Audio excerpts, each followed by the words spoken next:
নারায়ণগঞ্জের শীতলক্ষ্যা নদীর ৩ নম্বর ঘাট এবং পাবনার টেবুনিয়ায় প্রতিদিন ভোরে জমে ওঠে মাছের বাজার। পাইকারি দামে মাছ কিনতে ভিড় করেন ক্রেতারা।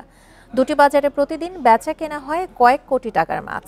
নানা প্রজাতির এসব মাছ সরবরাহ করা হয় রাজধানী সহ দেশের বিভিন্ন জেলায়। বান্ডেল থাকলে প্রতি সেনমানিতে টাকা বাঁচবে। বিকাশ সেনমানি বান্ডেল কিনে জিতুন প্রতি লেনদেনে। ভোরের আলো ফুটে ওঠার সাথে সাথে বিক্রেতাদের হাঁক ডাকে মুখর হয়ে ওঠে নারায়ণগঞ্জের শীতলক্ষ্যা নদীর তীরের এই মাছের বাজার। শত বছরের পুরনো এই বাজারটিতে প্রতিদিন সকাল 10টা পর্যন্ত চলে বেচাকেনা। পাইকারি দামে মাছ কিনতে জেলার বিভিন্ন স্থান থেকে ভিড় করেন ক্রেতারা। রয়েছে ইলিশ, পাবদা, রূপচাঁদা, পাঙ্গাস সহ নদী বিলের নানা প্রজাতির মাছ।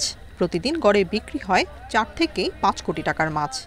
পোয়া মাছ, চান্দা মাছ, ট্যাংরা মাছ, গুলশা মাছ, পাবদা মাছ, বিভিন্ন কোয়ালিটির মাছ আর কি আসে এখানে। বাজারে পাবলিক আয়ে, পাইকার আয়া মাছ কেনাকাটা করে।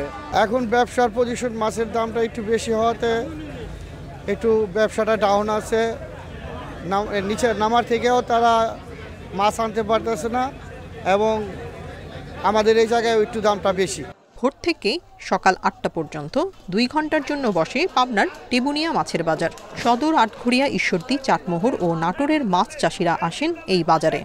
এখান থেকে কিনে ঢাকাতে যায় রংপুর, দিনাজপুর, বাংলাদেশের বিভিন্ন জেলায় এখান থেকে মাছ সরবরাহ করা হয়। যারা কিনতে আসে তারা তাজা মাছ 10 টাকা বেশি হলেও তারা কিনে খায়, আরাম পায়, ভালো হয়, কোনো পচা হয় না।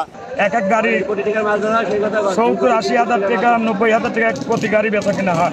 এখান থেকে মাছ পৌঁছে যায় রাজধানী ছাড়াও দেশের বিভিন্ন জেলায়। প্রতিদিন বেচা কেনা হয় প্রায় 50 লাখ টাকার মাছ। Tania Nasrin, independent news.